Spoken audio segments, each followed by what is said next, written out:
మంజునాథుడు కొలువైనటువంటి క్షేత్రం ధర్మస్థల. ధర్మస్థలలో అధర్మ పనులు చాలా చేసినట్లుగా తెలుస్తుంది. ఒక పారిశుద్ధ్య కార్మికుడు 1995 నుంచి 2014 వరకు కూడా దాదాపు 100కు పైగా మృతదేహాలని పాతిపెట్టానని చెప్పడం, అది చాలా పెద్ద సంచలనంగా మారడం, ఎంతో మంది దాని గురించి బయట నిజాలు చెప్పడం, వాళ్ళని అరెస్ట్ చేయడం కూడా జరిగింది. మరికొంతమందిని కాపాడే ప్రయత్నాలు కూడా జరుగుతున్నట్లు తెలుస్తోంది. ఇలాంటి పరిస్థితుల్లో ఒక సమాచార హక్కు చట్టానికి చెందినటువంటి కార్యకర్త మరొక విషయాన్ని బయట పెట్టాడు. అదేంటంటే అసహజ మరణాల యొక్క రిజిస్టర్ మాయమైనట్లుగా చెప్పాడనమాట. దీని గురించి ఇప్పుడు పోలీసులు మల్లగుల్లాలు పడుతున్నారు.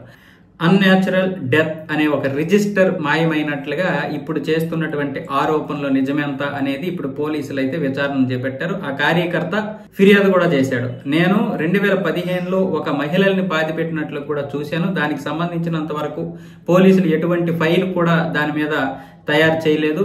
అంతేకాకుండా సిట్ ముందు నేను ఒక మహిళ యొక్క మృతదేహాన్ని పాతిపెట్టడం చూశాను. అక్కడే అధికారులు కూడా ఉన్నారు. దాని గురించి కూడా సిట్ అధికారులు అయితే ఎంక్వైరీ చేయాలి. ఆ ప్రదేశాన్ని నేను చూపిస్తానంటూ ఇప్పుడు ఈ కార్యకర్త చేసినటువంటి ఆరోపణలు సిట్ అయితే నమోదు చేసుకుంది. ఇప్పటికే ఆ పారిశుద్ధ్య కార్మికుడు చెప్పినటువంటి ప్రాంతాలన్నీ కూడా తవ్వడం జరిగింది. ఈ రోజు కూడా మొత్తం 10 ప్రాంతాల్లో ఒక 3 ప్రాంతాలు అయితే తవ్వారు. ఆ మనుషులు తవ్వినటువంటి ప్రాంతంలో ఎటువంటి మృతదేహాలు లభ్యం అవ్వలేదు. ఒకే ప్రాంతంలో 7 మృతదేహాలు పాతిపెట్టానని చెప్పాడు 8వ ప్రాంతంలో. అయితే ఇప్పుడు మనుషులు తవ్విన దగ్గర దొరకకపోతే మళ్ళీ ఇప్పుడు బుల్డోజర్ తీసుకొచ్చి తవ్విస్తున్నారు.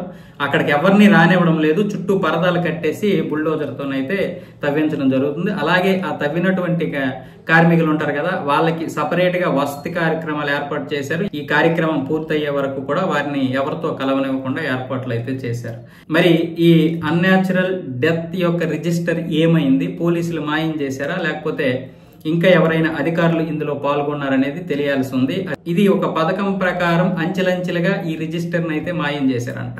మరి ఈ యొక్క అధర్మ పనులు చేస్తే ఏదో ఒక రోజు, అంటే దేవుడు అనేవాడు ఉంటాడు, ఈ విషయాలు నన్ను చెప్పొద్దు అంటున్నారు చాలా మంది. మందే కదా అది, మన హిందూ ప్రదేశం కదని. హిందూ ప్రదేశం కాబట్టే చెప్పాలి. అక్కడ చనిపోయింది ఎవరు? మన వాళ్ళు. చంపింది ఎవడు?